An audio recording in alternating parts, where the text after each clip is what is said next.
ఓం శ్రీ గురుభ్యో నమః. శ్రీ విశ్వావసునామ సంవత్సర భాద్రపద మాసం పౌర్ణమి రోజున పూర్వభాద్ర నక్షత్రం కుంభరాశిలో సంపూర్ణ రాహుగ్రస్త చంద్రగ్రహణం అనేది ఏర్పడింది.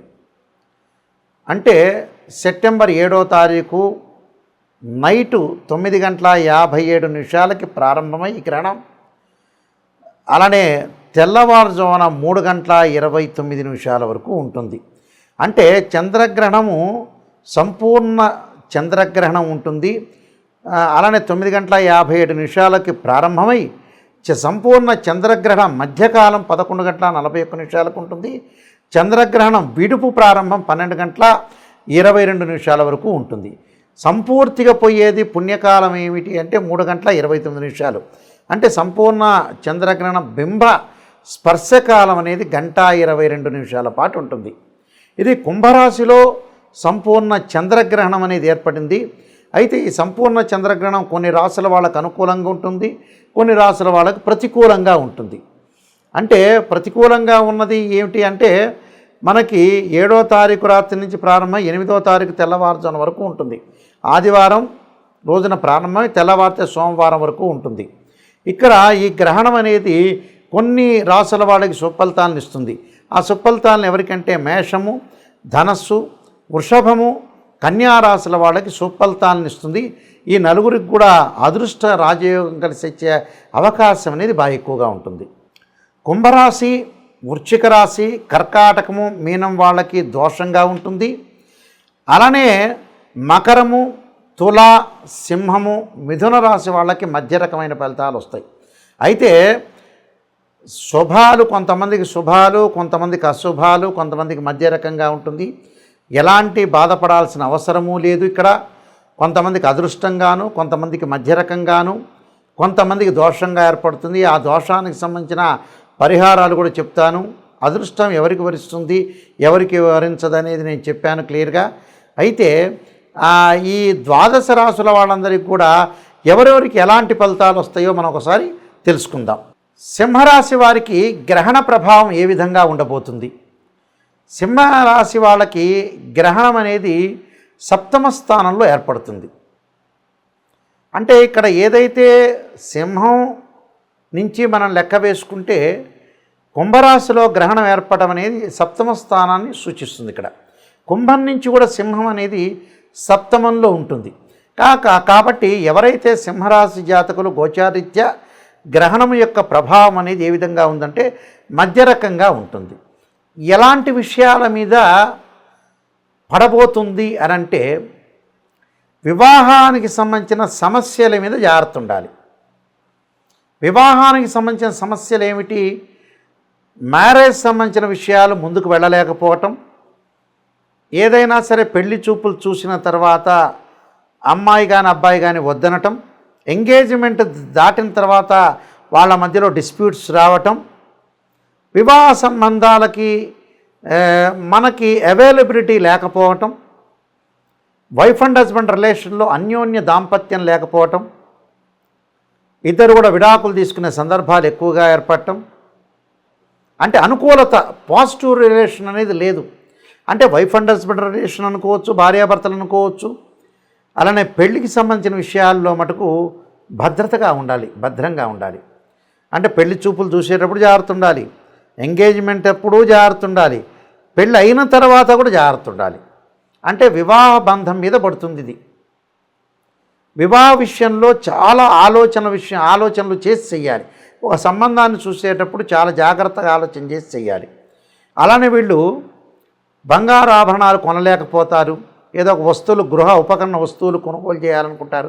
ఆ కొనుగోలు చేయలేక, బంగారు ఆభరణాలు కొనుగోలు చేయలేక, ఏదో చిన్న డబ్బు విషయంలో తాత్కాలికంగా గొడవలు వచ్చి భార్యాభర్తల మధ్యలో బాండింగ్ తగ్గిపోయే అవకాశం ఒకటి ఉంటుంది. కాబట్టి ప్రేమించిన యువతీ యువకుల విషయంలో కూడా అప్పటి వరకు ప్రేమగా లవ్ అట్రాక్షన్గా ఉన్న వ్యక్తులు ఎవరైతే ఉంటారో వాళ్ళు విడిపోయే అవకాశాలు ఎక్కువ ఉంటాయి. అయితే విడిపోయే అవకాశాలు బాగా ఎక్కువ ఉంటాయి. కానీ విడిపోవాలని ఎవరు చెప్పరు. అందరూ కలిసిమెలిసి ఉండాలని చెప్పాలి, కలిసిమెలిసి ఉండాలని మాలాంటి వాళ్ళు చెప్తారు. బాండింగ్ అనేది చాలా ఇంపార్టెంట్, మ్యూచువల్ అండర్స్టాండింగ్ కూడా చాలా ఇంపార్టెంట్. కాబట్టి వీళ్ళ విషయంలో కొంత భార్యాభర్తల విషయంలో మధ్యవర్తిత్వంలో వచ్చిన వ్యక్తులు ఎవరైనా సరే వాళ్ళని కలపడానికి ట్రై చేయాలి. మధ్యవర్తులు కూడా గొడవలు పెట్టి వీళ్ళ మధ్యలో ఏదైతే అవినాభావ సంబంధాన్ని చెడగొట్టే అవకాశాలు బాగా ఎక్కువ ఉంటాయి. ఏకాభిప్రాయం ఉండదు భార్యాభర్తలకి. భార్య ఒక మాట అంటే భర్త ఒక మాట అంటారు, భర్త ఒక మాట అంటే భార్య ఒక మాట అనే అవకాశాలు ఎక్కువ ఉన్నాయి. కాబట్టి పెళ్ళిళ్ళ విషయంలో శుభ కార్యక్రమాల నిర్వహణలో కూడా వీళ్ళ మీద పెట్టి, ఒక పెద్ద మనిషి వీళ్ళ మీద పెట్టి వీళ్ళ సరిగా చేయలేదని అవమానాలు అపవాదాలు జరిగే అవకాశాలు కూడా ఉన్నాయి. అలాంటి వాటిల్లో కూడా మీరు తలదూర్చడం అనేది మంచిది కాదు. చాలా జాగ్రత్తగా ఆచితూచి అడుగు వేయండి. నేను చెప్పబోయే పరిహారాలు పాటించండి, మీకు మంచి జరిగే అవకాశం ఖచ్చితంగా ఉంటుంది. ఈ గ్రహణ మధ్యకాల సమయంలో ముఖ్యంగా చేయాల్సిన కొన్ని ప్రత్యేకమైన పరిహారాలు ఉంటాయి.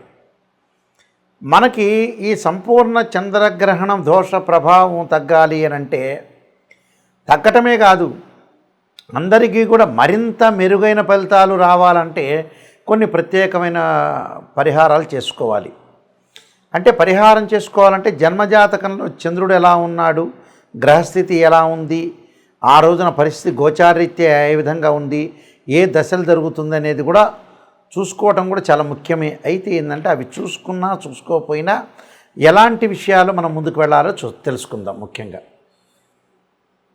ఎలాంటి విషయాల్లో ముందుకు వెళ్ళాలంటే ఇక్కడ ఈ గ్రహణ సమయంలో పట్టు విడుపు స్థానం అనేది ఉంటుంది. అంటే గ్రహణం పట్టేటప్పుడు నదీ స్థానం కానీ సముద్ర స్థానం కానీ చేయాలి. అది కుదరని పక్షంలో ఇంట్లో స్నానం చేయటం కానీ చేసిన తర్వాత ఏదైతే మనం సాయంకాలం పూట 9:57 చంద్రగ్రహణం అనేది మనకు ప్రారంభం అవుతుంది. ఇది భారతదేశంలో కనపడుతుంది, న్యూయార్క్లో కనపడదు. ఈ గ్రహణం పట్టిన తర్వాత 9:57 స్నానం చేయటం అనేది చేయాలి. అలానే విడుపు స్థానం అంటారు. రాత్రి 12:22 విడుపు స్థానం అంటారు. అంటే విడుపు స్థానం అంటే ముగింపు చివరికి ఎప్పుడు ముగింపు అవుతుందంటే 1:26 ముగింపు అవుతుంది. అంటే 1:26 స్నానం చేయాలి. అంటే 9:57 ఒక స్థానం, 1:26 ముగింపు స్నానం చేయాలి.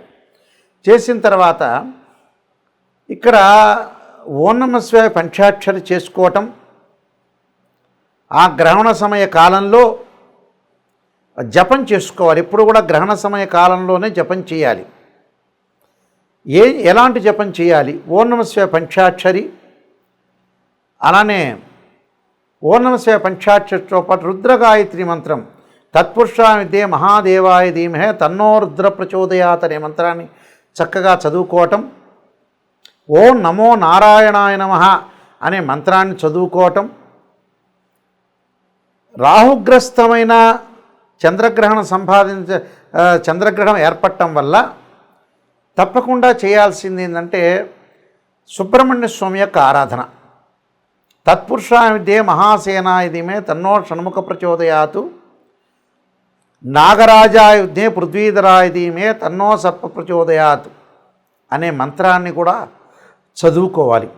చక్కగా దర్భాసనం మీద కూర్చొని రుద్రాక్షమాలతోటి ఏ మంత్రం రాకపోయినా ఓం నమః శివాయ అనే పంచాక్షరి మంత్రాన్ని చదువుకోవటం వల్ల అన్ని రకాల సమస్యలు తొలగిపోతాయని అర్థం. అంటే సర్వదోషాలు ఉన్న వాళ్ళకి, ఎందుకంటే గ్రహణ ప్రభావం అనేది ఎలా ఉంటుందని అంటే ఏదైతే గ్రహణం అనేది ఏర్పడిందో చంద్రగ్రహణం, మళ్ళీ చాలా కాలం పాటు ఆ చంద్రగ్రహణం యొక్క ప్రభావం అనేది ఒకటి ఉంటుంది. మినిమంగా మనకు శాస్త్రంలో చెప్పినట్టుగా 3 నెలల పాటు ఆ గ్రహణ ప్రభావం ఉంటుంది. కాబట్టి 3 నెలల తర్వాత ఆ గ్రహణ ప్రభావం తగ్గుతుంది అని అర్థం.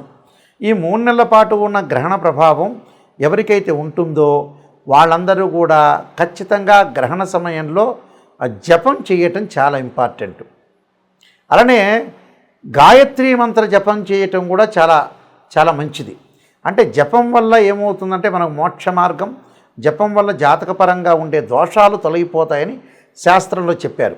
ఆ జప సమయంలో ఓం నమః శివాయ ఒక్కసారి పంచాక్షరి చేసినా అది 1000 రెట్ల ఫలితం ఇస్తుందని శాస్త్రంలో చెప్పారు. కాబట్టి ఖచ్చితంగా గ్రహణ సమయంలో భగవంతుడి యొక్క ఆరాధన చేయటం వల్ల చాలా మంచి జరిగే అవకాశాలు ఎక్కువగా ఉంటాయి. కాబట్టి గ్రహణ సమయంలో కార్యక్రమాలన్నీ కూడా మనం భగవంతుడి యొక్క ఆరాధన చేయటం చాలా మంచిది. ఆరాధనతో పాటు చాలామంది కూడా ఈ భాద్రపద మాసంలో ఈ పౌర్ణమి రోజున కూడా పితృ కార్యక్రమాలు ఆపాల్సిన పని లేదు. ఉదయం పూట పితృ కార్యక్రమాలంటే అపరాహ్న సమయంలో చేసుకుంటారు. ఆ అపరాహ్న సమయంలో కార్యక్రమంలో చేసుకోవచ్చు వాళ్ళు, తప్పలే. 7వ తారీఖు ఉదయం అయినా 8వ తారీఖు ఉదయం పూట అయినా, అపరాహ్న సమయం అంటే 1:30కి మధ్యాహ్నం పూట చేస్తారు.